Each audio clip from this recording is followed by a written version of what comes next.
জাতীয় বিশ্ববিদ্যালয়ের অনলাইন ক্লাসে সবাইকে স্বাগতম। করোনাকালীন শিক্ষা কার্যক্রম চলমান রাখার স্বার্থে জাতীয় বিশ্ববিদ্যালয়ের উদ্যোগে অনলাইন ক্লাসে সংযুক্ত হতে পেরে আমি আনন্দিত। সবাইকে স্বাস্থ্যবিধি মেনে চলার আহ্বান জানাচ্ছি।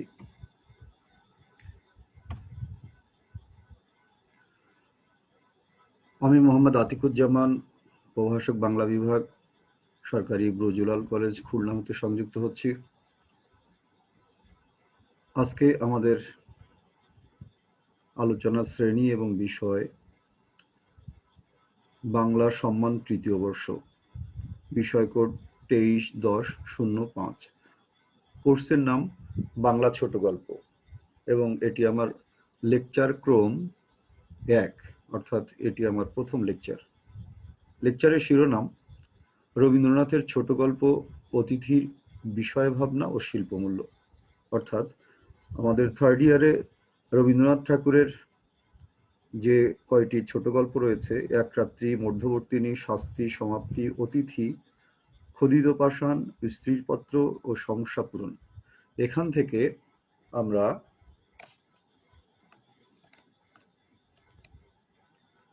অতিথি গল্পটি আজকে বেছে নিয়েছি। রবীন্দ্রনাথের ছোট গল্প অতিথির বিষয় ভাবনা এবং শিল্পমূল্য আমাদের আলোচ্য বিষয়। শ্রেণী বাংলা তৃতীয় বর্ষ সম্মান। প্রিয় শিক্ষার্থীরা, আশা করছি তোমরা ভালো আছো এবং আমার সাথে জাতীয় বিশ্ববিদ্যালয়ের এই অনলাইন জুম ক্লাসে সংযুক্ত হয়ে উপকৃত হবে। আমরা স্লাইডে চলে যাচ্ছি। রবীন্দ্রনাথের ছবি। রবীন্দ্রনাথ সম্পর্কে আমরা ছোটবেলা থেকেই টুকটাক জেনে আসি এবং পড়ে আসি। ছোট গল্পকার রবীন্দ্রনাথ ঠাকুর 1861 সালে জন্মগ্রহণ করেন এবং 1941 সালে মৃত্যুবরণ করেন। 80 বছর 3 মাস তিনি বেঁচে ছিলেন। এখন এত বড় মাপের একজন গল্পকারকে, লেখককে শুধু একটি বিশেষণে বিশেষায়িত করা বেশ বলা যায় যে আমার সংকোচন নীতিই বলা যায়। কিন্তু আসলে আমি যখন লেকচার দিব সেটা হয়তো এভাবে বলবো না, কারণ রবীন্দ্রনাথ মূলত কবি, অবশ্যই কবি। এখন রবীন্দ্রনাথের যে বিরাট সৃষ্টি সম্ভার, সেখানে যদি আমরা দেখি তাহলে দেখব যে কাব্য প্রায় 52টি, নাটক 38টি, উপন্যাস 13টি এবং প্রবন্ধ সংগ্রহ 36টি, প্রবন্ধ বই এবং গান প্রায় 1915টি। এর একটু আকপিচ হতেই পারে। কি লেখেননি তিনি? 1861 সালে কলকাতার জোড়াসাঁকোর ঠাকুর পরিবারে তার জন্ম, সেখানে বেড়ে ওঠা। সাথে সাথে পারিবারিক যে আবহ ছিল, সেই আবহ হচ্ছে তার সাহিত্য সমৃদ্ধি বা সৃষ্টির জন্য অনুকূল। তার পরিবারে অনেকেই সাহিত্যিক এবং শিল্পী ছিলেন। সেই হিসাবে রবীন্দ্রনাথ একটি পরিবেশ পেয়েছিলেন। পৃথিবীর যে কয়েকজন রোমান্টিক কবি আছে, গীতিকার আছে, তার ভিতরে রবীন্দ্রনাথ ঠাকুর একজন। কিন্তু যে বিষয়টি, যে সাহিত্যের অঙ্গনটি আমাদের কর্ষিত ছিল না, সমৃদ্ধ ছিল না, কেউ হাতই দেননি, সেটি হচ্ছে বাংলা ছোট গল্প। তার আগে আর কেউ লেখেননি। অর্থাৎ বাংলা ছোট গল্পের জনক রবীন্দ্রনাথ ঠাকুর। আর যেহেতু আজকের ক্লাসে আমরা অতিথি ছোট গল্প পাঠ করছি, আলোচনা করছি, সমালোচনা করছি, তাই আমরা তার নামের আগে ছোট গল্পকার শব্দটি বসিয়েছি। কিন্তু মূলত তিনি কবি এবং বাংলা সাহিত্যের, সভ্যতার, সংস্কৃতির সবচেয়ে উজ্জ্বল বলা যায় ব্যক্তিত্ব।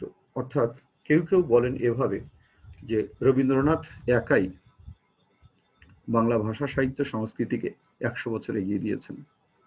আমরা তার রচিত অতিথি ছোট গল্পটি পাঠ করছি।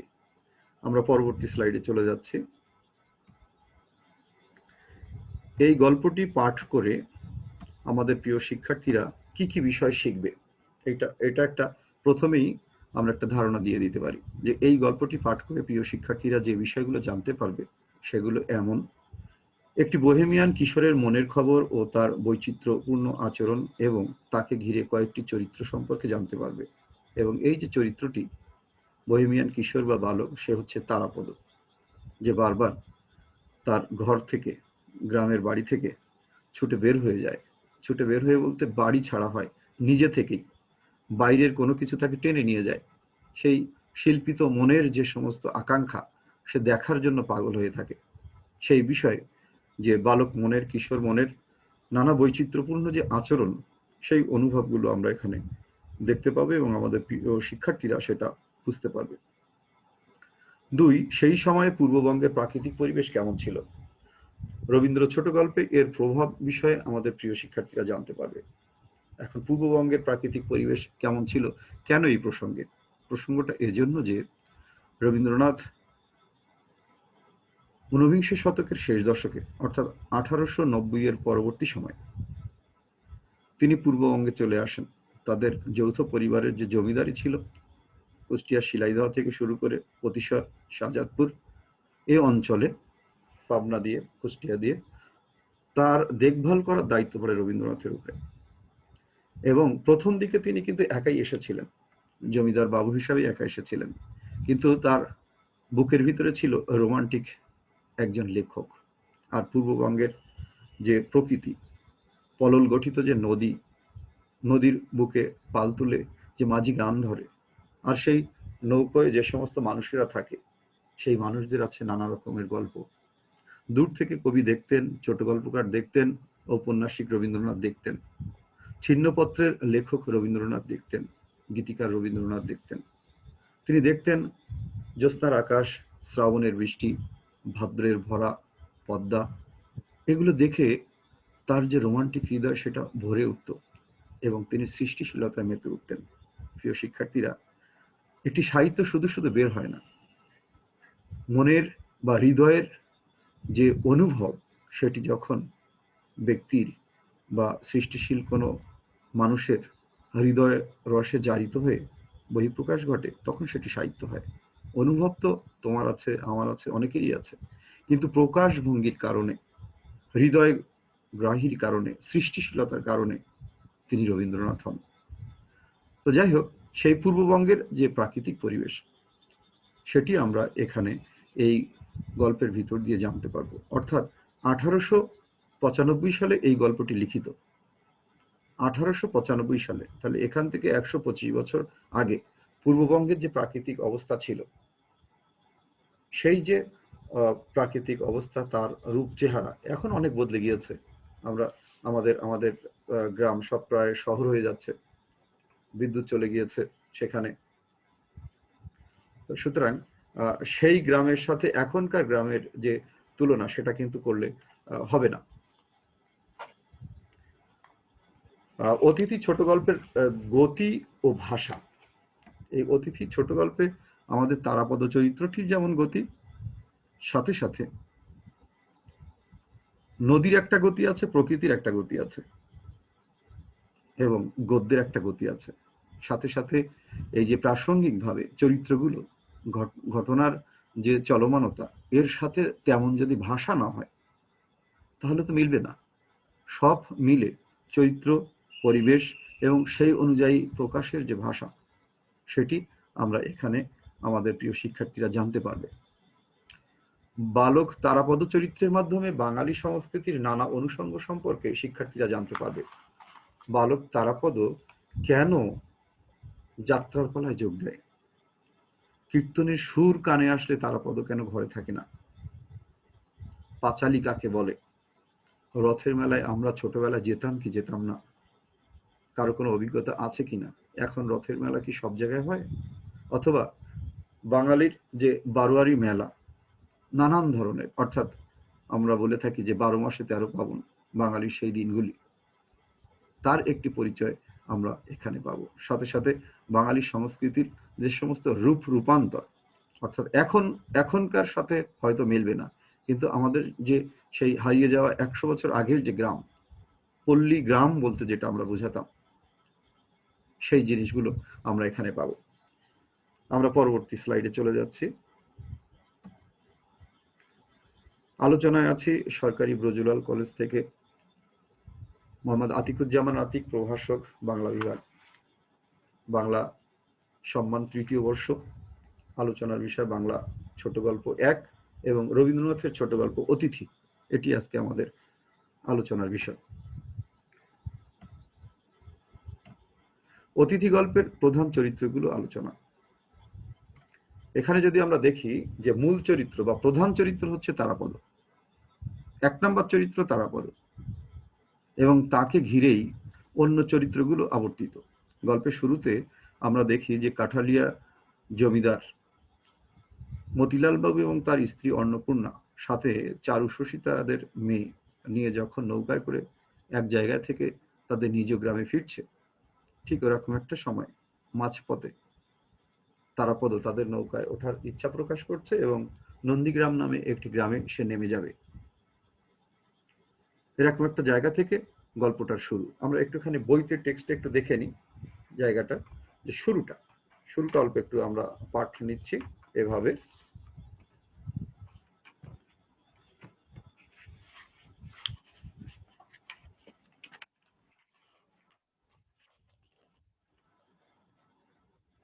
অতিথি গল্পের পাঠ নিচ্ছি। কাঠালিয়া জমিদার মতিলাল বাবু নৌকা করিয়া সপরিবারের স্বদেশে যাইতেছিলেন। পথের মধ্যে মধ্যাহ্নে নদী তীরের এক গঞ্জের নিকট নৌকা বাঁধিয়া পাকের আয়োজন করিতেছেন। এমন সময় এক ব্রাহ্মণ বালক আসিয়া জিজ্ঞাসা করিল, বাবু, তোমরা যাচ্ছ কোথায়? প্রশ্নকর্তার বয়স 15-16 অধিক হইবে না। আমরা এখানে দেখিয়েছি যে তারাপদ গল্পের শুরুতে 15-16 বছরের বালক বা কিশোর আমরা বলতে পারি, আর 2 বছর যেহেতু কাঠালিয়া জমিদার মতিলাল বাবুর সাথে তাদের গ্রামে ছিলেন, সুতরাং শেষে গিয়ে 17 বা 18, অর্থাৎ যখন তার বিয়ের আয়োজন করা হচ্ছে। এমন মতিলাল বাবু উত্তর করিলেন, কাঠালে, মানে কাঠালিয়াকে সংক্ষিপ্ত আকারে কাঠালে। ব্রাহ্মণ বালক কহিল, আমাকে পথের মধ্যে নন্দীগায়ে নামিয়ে দিতে পারে? বাবু সম্মতি প্রকাশ করিয়া জিজ্ঞাসা করিলেন, তোমার নাম কি? ব্রাহ্মণ বালক কহিল, আমার নাম তারাপদ। গৌরবর্ণ, ছেলেটিকে বড় সুন্দর দেখিতে, একটুখানি বর্ণনা না দিলে নয়, লোভ সামলাতে পারছি না। বড় বড় চক্ষু এবং হাস্যময় ওষ্ঠাধরে একটি সুললিত সৌকুমার্য প্রকাশ পাইতেছে। পরিধানে একখানি মলিন ধুতি, অনাবৃত দেহখানি সর্বপ্রকার বাহুল্য বর্জিত। কোন শিল্পী যেন বহু যত্নে নিখুঁত নিটোল করিয়া গড়িয়া দিয়াছেন, যেন সে পূর্বজন্মের তাপস বালক ছিল এবং নির্মল তপস্যার প্রভাবে তাহার শরীর হইতে শরীরাংশ বহুল পরিমাণে ক্ষয় হইয়া একটি সম্মানার্জিত ব্রাহ্মণ্য শ্রী পরিস্ফুট হইয়া উঠিয়াছে। অর্থাৎ এটি হচ্ছে ছোট গল্পের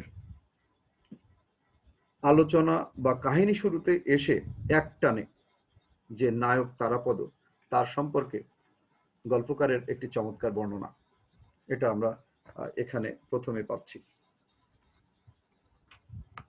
চারুশশী গল্পের প্রথম দিকে 9 বছরের বালিকা, এখনকার সময় আমরা তাকে শিশুই বলি, তখনকার সময় যেহেতু 11 বছরে বিয়ে দিয়ে দেয়া হতো, এবং যাকে বলা হয় যে গৃহস্থের বাড়িতে যদি 11 বছরের কন্যা বিয়ে না হয়ে আরো 1 বছর সামনে যায় বা যেতে থাকে, 12 অথবা 13 হয়, তাহলে সেই বাড়ির যে গৃহকর্তা, তার সমাজে মুখ দেখানো খুব কষ্টকর হয়ে যায়। এমন একটি সময় ছিল, যদিও এখন নিয়ম বদলেছে এবং শরীর বিজ্ঞান বা ডাক্তার বিজ্ঞান, স্বাস্থ্য বিজ্ঞান এটাকে কোনোদিনই সমর্থন করে না যে 9 বছরে একটি বালিকার বিয়ে হবে বা 11 বছর বয়সে একটি বালিকার বিয়ে হবে। সেই চারুশশী তারাপদকে সরাসরি সামনে পছন্দ করে না, কিন্তু তারাপদর সবকিছু কাজের প্রতি তার একটি ঈর্ষা আছে। অর্থাৎ তারাপদ পারে, তারাপদকে সবাই তোয়াজ করে, কিন্তু আমাকে করে না, আমি পারি না, এজন্য মনে মনে সে প্রতিযোগিতায়ও নামে। এবং আমরা দেখি যে তারাপদ যখন কাঠালিয়া জমিদার মতিলাল বাবু বাড়িতে আশ্রয় নেয়, তার জন্য মতিলাল বাবু স্কুলের হেডমাস্টার ডেকে এনে বা শিক্ষক ডেকে এনে তাকে ইংরেজি পড়ানো শেখানোর চেষ্টা করে, এবং সেই সময় কিন্তু চারুশশীও ইংরেজি শিক্ষার নামে মূলত সেই গৃহশিক্ষকের ক্লাসগুলোই মূলত নষ্ট করে দেয়। এমন সোনামণি, সোনামণি হচ্ছে চারুশশী বান্ধবী। খুব দুর্ভাগ্যজনক হলেও সত্য এই যে সেই সময়ে এরকম শিশুরা, তাদেরকে বিবাহ দেওয়া হতো এবং তারা বিধবা হতো। চারুশশীর সমবয়সী বান্ধবী যে কিনা 5 বছর বয়সে বিধবা হয়েছে, এবং এই বিধবা সংকট আমরা বাংলা সাহিত্যের বিভিন্ন গল্প এবং উপন্যাসে আমরা দেখেছি। বিশেষ করে আমাদের প্রথম দিককার ঔপন্যাসিক কথা সাহিত্যিক বঙ্কিমচন্দ্র চট্টোপাধ্যায়ের বিষবৃক্ষ, কৃষ্ণকান্তের উইল, এ সমস্ত উপন্যাসে আমরা দেখেছি যে হীরামালিনী, রোহিণী, এ সমস্ত চরিত্রগুলো কিন্তু সংকটে পড়েছে। আমাদের রবীন্দ্রনাথের চোখের বালি তো আমরা দেখেছি, বিনোদিনী, এই চরিত্রগুলো অনেকটা সেই সোনামণির প্রতিনিধিত্ব করে। মাত্র 5 বছরে সে বিধবা হয়েছে। সোনামণি খুব সহজ সরল গ্রামের একটি মেয়ে, এবং তার বাবা নেই, মায়ের কাছেই সে বড় হচ্ছে, কিন্তু বিধবা। এবং ওই গ্রামে, কাঠালিয়া গ্রামে যখন তারাপদের প্রবেশ ঘটে এবং এক টানে সে গ্রামটা চষে বেড়ায় এবং সোনামণির সাথে তার পরিচয় হয়ে যায়, ভালো একটি সম্পর্ক হয়। সোনামণি এসে চারুশশীর কাছে যখন তারাপদের সম্পর্কে বলতে যায়, তখন চারুশশী মনে মনে ঈর্ষান্বিত হয় যে আমি এই গল্পটি সোনামণিকে বলবো বলে ভেবেছিলাম, কিন্তু সেই সোনামণি কিনা তারাপদের সাথে একটি চমৎকার পরিচয় পর্ব হয়ে গিয়েছে। এটিও তার কেমন যেন সহ্য হয় না।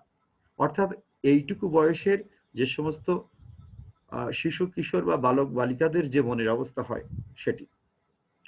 এরপরে প্রধান চরিত্রতে যদি আমরা আরো আলোচিত চরিত্রে যাই, সেটা হচ্ছে কাঠালিয়ার জমিদার মতিলাল বাবু ও তার স্ত্রী অন্নপূর্ণা, যাদের দৃষ্টি আকর্ষণ করতে সমর্থ হয়েছিল আমাদের নায়ক তারাপদ। এবং তারা শেষ পর্যন্ত তাদের মেয়ে, তাদের কন্যা চারুশশীর জন্য পাত্র হিসাবে, সুপাত্র হিসাবে তারা নির্ধারণ করেছিল তারাপদকে। এবং তারা দেখেছিল যে বিচার করে যে তারাপদ আমাদের কন্যাকে পাত্রস্থ করার মতোই একজন ব্যক্তিত্ব। কিন্তু শেষ পর্যন্ত তারাপদ সেখানে আর থাকেনি। কোনো বন্ধনে যে বাধা পড়া, স্থিতিশীল হওয়া, সেটি কিন্তু তারাপদ চরিত্রে নেই। আমরা পরবর্তী স্লাইডে যাচ্ছি। আমরা প্রধান চরিত্র হিসাবে তারাপদ চরিত্রটিকে একটু বিশ্লেষণ করতে চাই, যেহেতু গল্পের নায়ক তারাপদ, এবং তার যে বিশেষণ এসেছে এভাবে যে সে হচ্ছে ব্রাহ্মণ বালক, সেই প্রধান চরিত্র যাকে ঘিরে আবর্তিত হয়েছে গল্পটি। নদীর মতোই গতিশীল তারাপদ, নানা বিষয়ে জগতের সবকিছু সে জানতে চায়, তার আগ্রহের শেষ নেই। আবার একটা কিছু নিয়ে সে যে খুব বেশি দিন স্থিতিশীল সেটিও বলা যাবে না। আমি এই জায়গাটা একটু বিশ্লেষণ করতে যাই। এই 3টা লাইন, নদীর মতোই গতিশীল তারাপদ। নদী দিয়ে শুরু গল্পটি, এবং নদীর বুকে নৌকা স্রোতে ভেসে যাচ্ছে, আবার নৌকাটা ভাসান দিচ্ছে 10 দিনের জন্য। এবং তারাপদ যখন সেই কাঠালি গ্রামে যাচ্ছে, কাঠালিয়ায়, এবং জমিদার বাবুর বাড়িতে যখন আশ্রয় মানে আছে 2 বছর পর, আবার যখন নদীর উপর দিয়ে অন্য কোথাও রথের মেলার কারণে সেই সারি সারি নৌকা যাচ্ছে, তখন কিন্তু তারাপদ বেরিয়ে পড়ছে। নদীর একটা ভূমিকা রবীন্দ্র সাহিত্যে খুব বেশি আছে। নদী, শ্রাবণ, ভাদ্রের ভরা নদী, এবং নীল আকাশ, পূর্ববঙ্গের প্রকৃতি।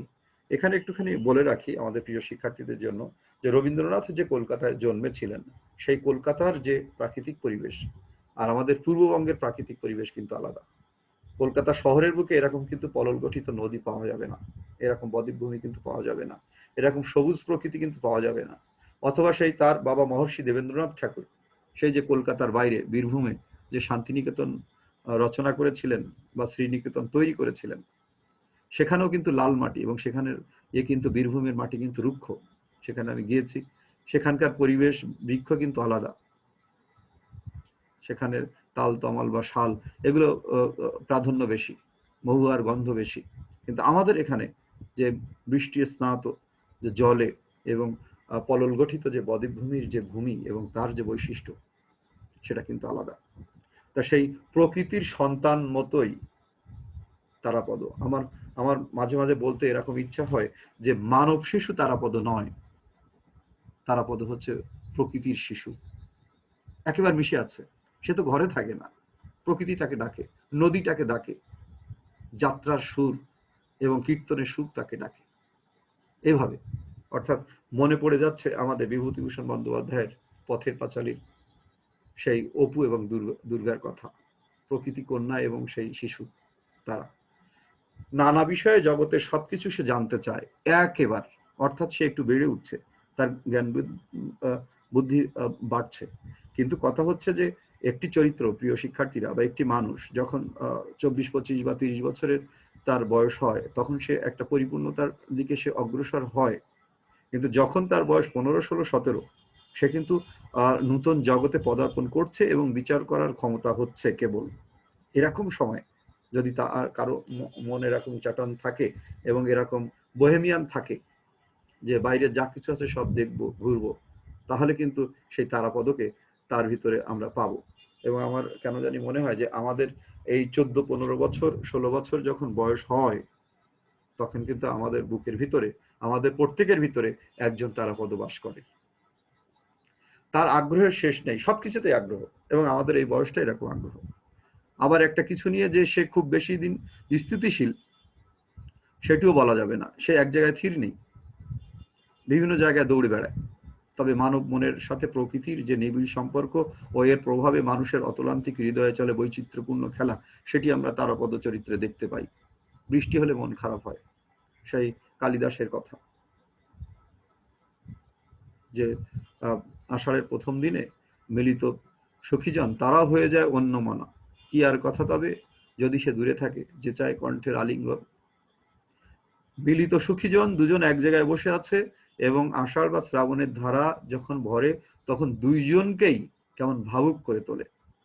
তা সেই প্রকৃতি মানব মনের উপরে বৈচিত্র্যপূর্ণ প্রভাব ফেলে এবং আচরণ, মানুষের আচরণ বদলে দেয়, ভাবায় মানুষকে। এটি এটি এটি খুবই একটি একটি সবুজ দৃশ্য, জঙ্গলের দৃশ্য যদি আমাদের সামনে আসে, আমরা কিন্তু সেটি দেখতে থাকি। অথবা যদি আমি বলি যে কক্সবাজার চলে গেলাম, সেই পাহাড় এবং সমুদ্র যেখানে এক জায়গায় মিলিত হয়েছে, সেই পাহাড়ের উপর দাঁড়িয়ে যদি সমুদ্রের ঢেউ আমি দেখতে থাকি, আমার চারপাশে কেউ নেই, আমার মনে হয় যে আমি পবিত্র হয়ে যাই, পবিত্র হয়ে যাই।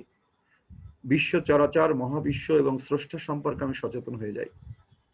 আমার কাম, ক্রোধ, লোভ, প্রতিদিনকার জীবনের যে সংসার, রাষ্ট্র, সেগুলো সব ভুলে আমার মনে হয় যে আমি আর মানুষ নেই, আমি প্রকৃতির একটি অনুষঙ্গ মাত্র। একটু হয়তো বেশি চলে যাচ্ছে অন্যদিকে, কিন্তু এগুলো এরকম আমার মনে হয়েছে। আর্টের প্রতি বা বাঙালি সংস্কৃতির নানা অনুষঙ্গের প্রতি তারাপদের শিল্পী হৃদয়ের প্রকাশ দেখা যায়, এটা আছে।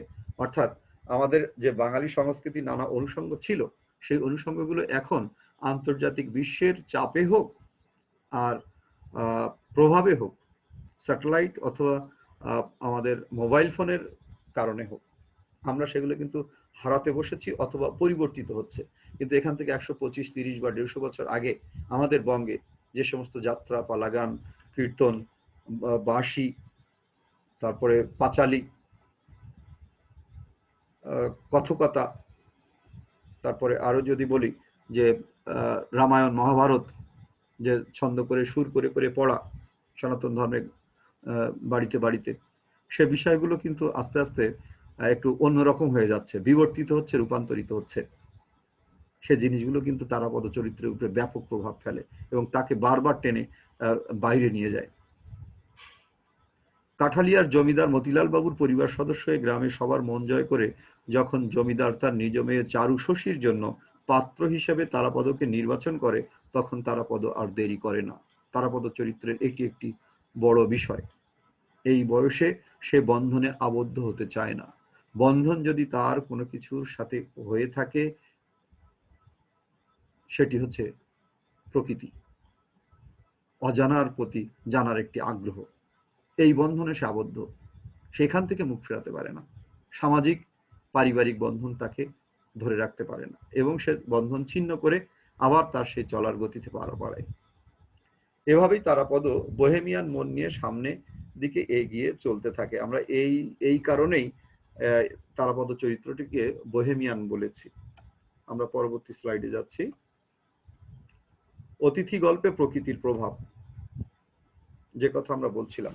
রবীন্দ্রনাথ 19বিংশ শতকের শেষ দশকে কলকাতা ছেড়ে যৌথ জমিদারি দেখতে পূর্ববঙ্গে চলে আসেন এবং 1892 থেকে 93 বলেছি, 1892, 93 বা 94, 95 এরকম সময় আকপিছ হবে একটু, যে গল্পগুলো রচিত, সাথে সাথে যে কাব্যগুলো অথবা ছিন্নপত্রের যে সমস্ত অভিজ্ঞতা, সেখানে প্রকৃতির প্রভাব খুব বেশি। কারণ এমনিতেই রবীন্দ্রনাথ হচ্ছে কল্পনা প্রবণ কবি ছিলেন। এখন কল্পনা প্রবণ কবি ছিলেন বলতেই আমরা বলবো না যে বাস্তব বিচ্যুত কোনো লেখা, বাস্তবতার সাথেই। কিন্তু সেই বাস্তবতার সাথে যখন কবি কল্পনা বা কবি হৃদয়ের কল্পনার যখন মিশ্রণ ঘটে, তখন সেটি উপাদেয় হয় আরো বেশি ভোক্তার কাছে। এবং এই সময় যে সমস্ত ছোট গল্পগুলো রচিত, সেই সময় যে সমস্ত কাব্যগুলো রচিত, সেখানে দেখা যায় যে বেদনাবোধ, বিচ্ছেদ এবং বিরহ কাজ করছে।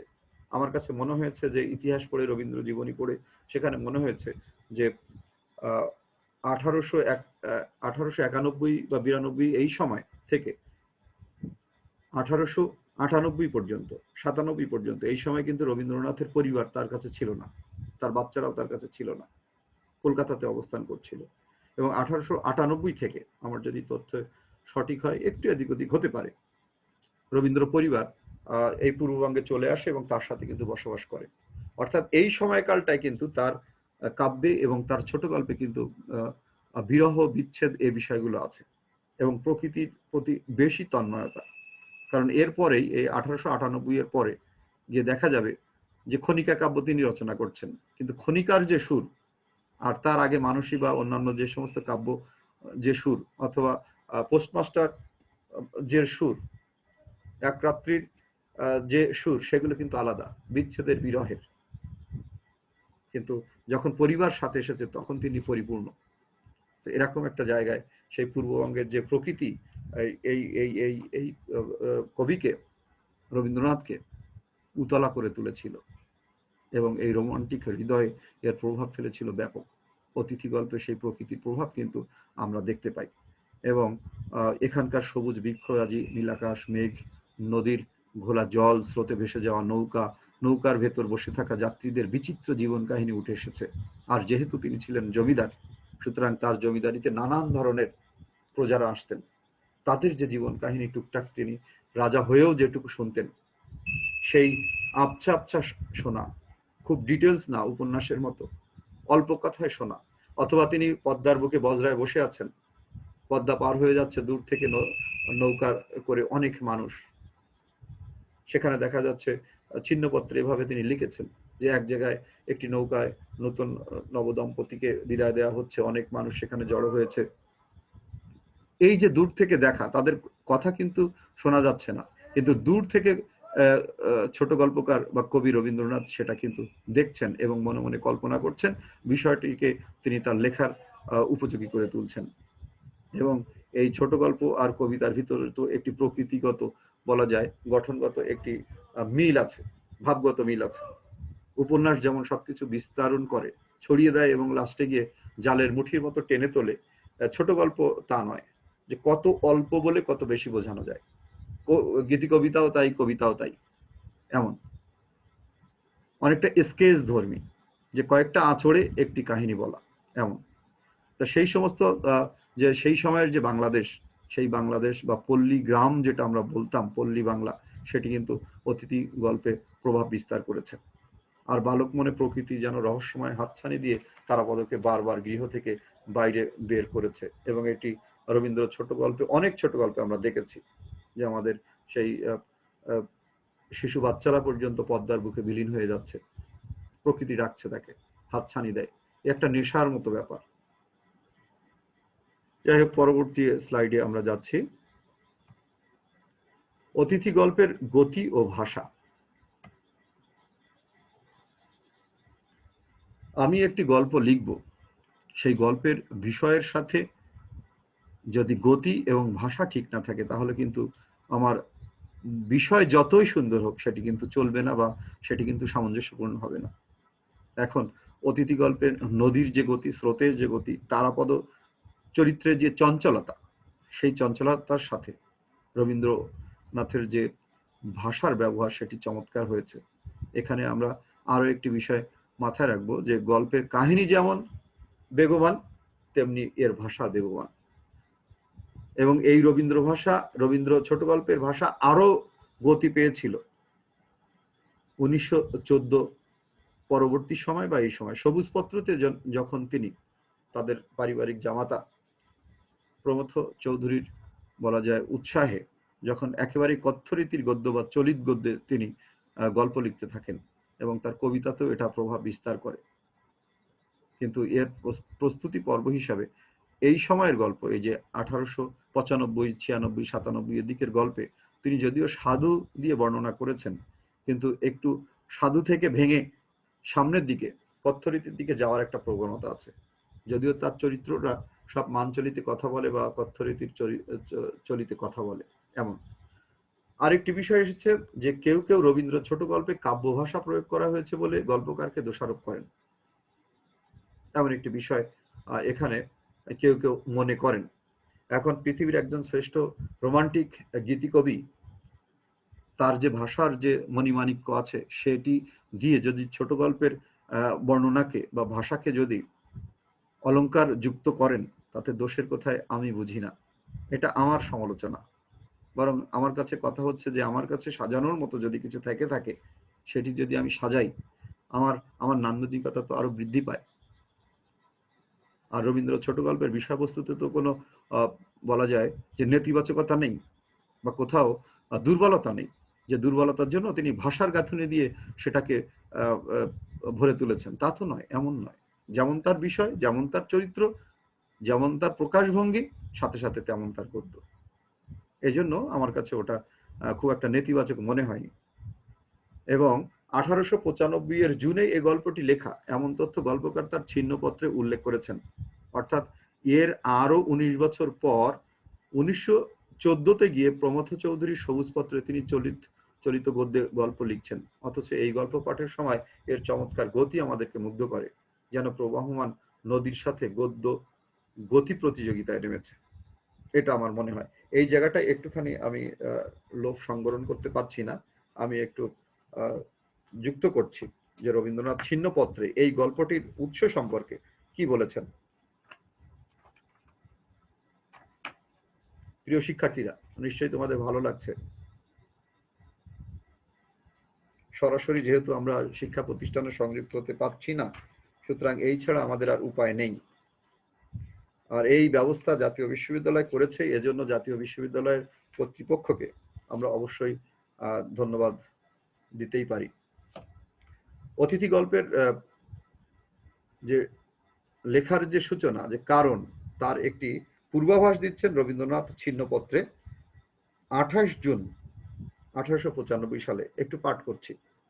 অতিথি, বসে বসে সাধনার জন্য একটি গল্প লিখছি, খুব একটু আষাঢ়ে গোছের গল্প, একটু একটু করে লিখছি এবং বাইরের প্রকৃতির সমস্ত ছায়া, আলোক, বর্ণধ্বনি আমার লেখার সঙ্গে মিশে যাচ্ছে।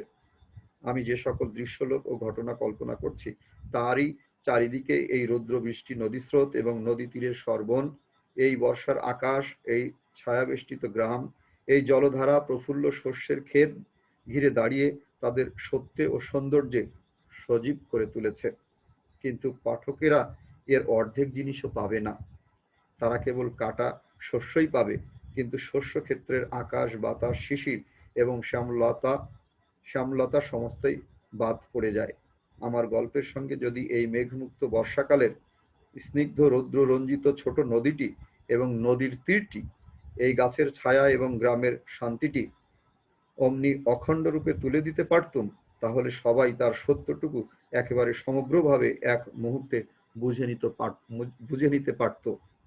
অনেকটা রস মনের মধ্যেই থেকে যায়, সবটা পাঠককে দেওয়া যায় না। যা নিজের আছে তাও পরকে দেওয়ার ক্ষমতা বিধাতা মানুষকে সম্পূর্ণ দেননি। সাজাদপুর, 28 জুন 1895, রবীন্দ্রনাথ ছিন্নপত্র। অর্থাৎ এই গল্পটার অঙ্কুর, বীজ তিনি এই ছিন্নপত্রে কিন্তু বলেছেন। তো এভাবেই আমরা বলছি যে সেই যখন তিনি চিঠিপত্র লিখছেন, তখন কিন্তু এভাবেই তার চলিত গদ্যটি কিন্তু তিনি লিখছেন।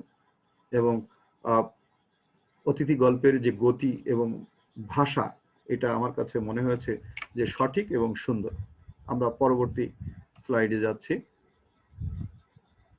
অতিথি গল্পে বাঙালি সংস্কৃতির নানা অনুষঙ্গ, এই জায়গাটা আমাদের আলোচনার দাবি রাখে। আমি বেশ 40 মিনিটে শেষ করতে হবে প্রিয় শিক্ষার্থীরা, 40 থেকে 45 মিনিট এমন। অতিথি গল্পে বাঙালি সংস্কৃতির নানা অনুষঙ্গ, যাত্রা, সঙ্গীত, পাঁচালী, বারোয়ারি মেলা, বাঁশি, কথকতা, রামায়ণ, মহাভারত, রথযাত্রা, এই জিনিসগুলো এখান থেকে 125 বছর, 30 বছর বা 150 বছর আগে আমাদের এখানে যে গতিতে ছিল, যেভাবে ছিল, এখন কিন্তু আর সেগুলো সেভাবে নেই। যদিও ধর্মীয় অনুষঙ্গ হিসাবে রামায়ণ মহাভারত পাঠ বিভিন্ন সনাতন পরিবারে হয়ে থাকে, কিন্তু যাত্রাপালা বিবর্তিত হয়েছে। সঙ্গীত এখন আন্তর্জাতিক বিশ্বের যে বিশ্ব সঙ্গীত, তার প্রভাবে অন্যরকম।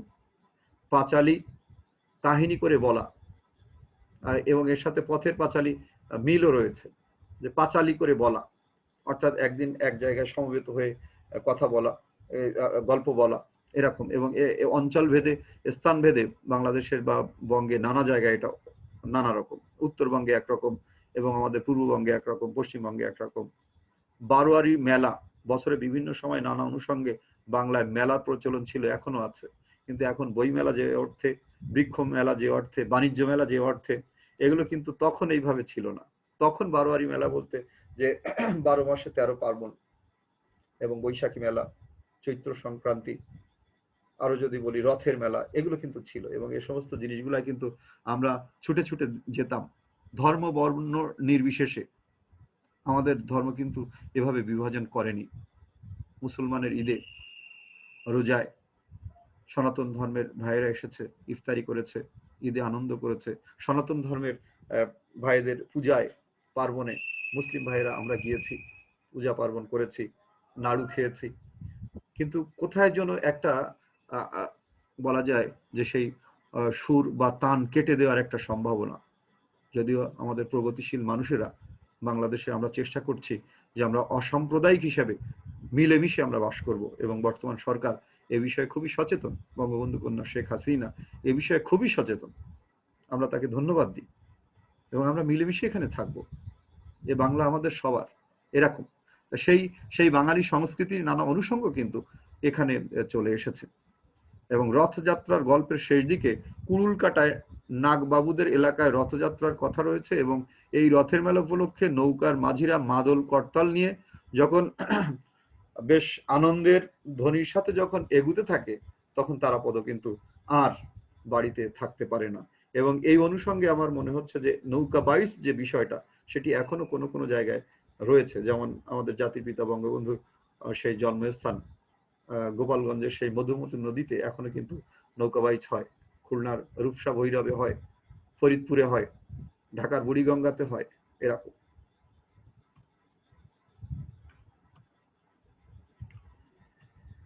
গল্পর আলোচনা শেষে আমরা মূল্যায়নও চলে এসেছি বলা যায়। প্রিয় শিক্ষার্থীরা, তৃতীয় বর্ষ বাংলা যে সমস্ত বন্ধুরা আমার সাথে ক্লাস করছে, রবীন্দ্রনাথ আমাদের বাংলা ছোট গল্পের যে জনক, তা এ গল্প পাঠ করে বোঝা যায়। পৃথিবীর একজন শ্রেষ্ঠ গীতিকবির স্বীকৃতি নিয়ে তিনি যখন গল্প লেখেন, তখন সেই গল্পের ভাষা একটু কাব্যিক হবে, এতে কোনো সন্দেহ নেই। বরং গীতি কবিতা আর ছোট গল্পের অন্তরে কেমন যেন একটু মিল রয়েছে। চরিত্রকে বাস্তবতার সাথে মিল রেখে উপস্থাপন এবং চরিত্রের মনের ভেতর ডুব দিয়ে মানব মনের অপার রহস্য খোঁজার চেষ্টা অতিথি গল্পে রয়েছে। এবং আমরা সেটি দেখেছি যে তারাপদ সে কাজটি করেছে, এবং সেই তারাপদকে দিয়ে রবীন্দ্রনাথ, ছোট গল্পকার রবীন্দ্রনাথ করিয়ে নিয়েছেন। আর এর সাথে সাথে একটি কাহিনী নির্মাণ করতে গিয়ে কাহিনীর চরিত্রদের দেশকাল সমাজ এটা ভুলে গেলে হয় না। কথা সাহিত্যিক এটা ভোলেন না। অর্থাৎ তার সমাজ বিচ্যুত, রাষ্ট্র বিচ্যুত বিচ্যুত এই বাস্তবতা বিবর্জিত কোনো চরিত্র যদি নির্মাণ করা হয়, তাহলে কিন্তু সেটি সেটি যে কালজয়ী কালজয়ী কথা সাহিত্য হবে না। রবীন্দ্রনাথ সে ভুল করেননি। অর্থাৎ তারাপদের যে সমাজ, মতিলাল বাবুর যে সমাজ, সেটা কিন্তু তিনি তুলে এনেছেন। এবং সংস্কৃতির যে শেকড়, সেটিও গল্পকার রবীন্দ্রনাথ এখানে তুলে ধরেছেন। এটি খুবই ইতিবাচক। ছোট গল্পের যে হঠাৎ শুরু এবং শেষ হয়েও হইল না শেষ, এই শিল্পগুণ কিন্তু এই গল্পে রক্ষিত হয়েছে। তাই সার্বিক দিক বিবেচনা করে অতিথি একটি সার্থক ছোট গল্প, এটি আমরা বলতেই পারি।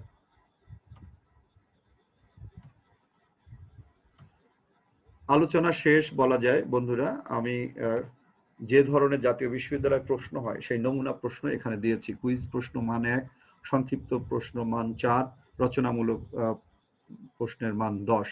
এখানে মোটামুটি কয়টি প্রশ্ন দিয়েছি তোমরা দেখে নিবে, এবং এই উত্তরগুলো কিন্তু তোমরা তোমাদের খুঁজে বের করতে হবে, এই হচ্ছে কথা।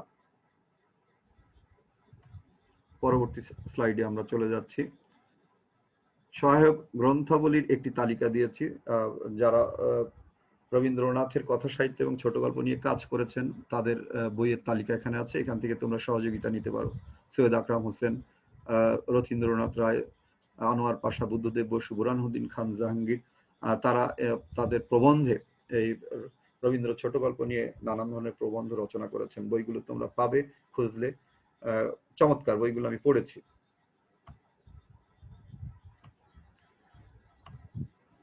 জাতীয় বিশ্ববিদ্যালয়ের আয়োজনে বাংলা তৃতীয় বর্ষ সম্মান শ্রেণীর প্রিয় শিক্ষার্থীরা যারা অনলাইন জুম ক্লাসে আমার সাথে সংযুক্ত হয়ে আমার এই ক্লাস করছো এবং সামনে করবে, তাদেরকে ধন্যবাদ জ্ঞাপন করছি। সাথে সাথে আমার প্রিয় জাতীয় বিশ্ববিদ্যালয় কর্মকর্তা যারা এই উদ্যোগে সামিল হয়েছেন, সংশ্লিষ্ট সবারকে শ্রদ্ধা এবং ধন্যবাদ জানিয়ে বলা যায় যে আমরা একেবারেই শেষ করতে যাচ্ছি আজকের এই ক্লাস। আমি উপস্থাপনায় ছিলাম মোহাম্মদ আতিকুজ্জামান, প্রভাষক, বাংলা বিভাগ, সরকারি ব্রজলাল কলেজ, খুলনা হতে। আশা করি করোনাকালীন এই সময়ে তোমাদের দিন সচেতনভাবে যে সমস্ত স্বাস্থ্যবিধি আছে সেগুলো মেনে তোমরা সামনে নিরাপদ যে জীবন সেটি তোমরা নির্বাহ করবে এবং আগামী যে সমস্ত ক্লাসগুলো রয়েছে সেই ক্লাসে তোমরা হাজির থাকবে। এই ক্লাসগুলো বিভিন্ন ওয়েবসাইটে পাওয়া যাবে, সেখান থেকে জাতীয় বিশ্ববিদ্যালয় যখন এগুলো দিবে তখন সেগুলো তোমরা সংগ্রহ করবে এবং বাসায় বসে পাঠ করবে এবং তোমাদের বলা যায় লেখাপড়ার যে গতি সেটা ঠিক থাকবে। আজ এ পর্যন্ত, সবাইকে ধন্যবাদ জানিয়ে শেষ করছি। ভালো থাকুন।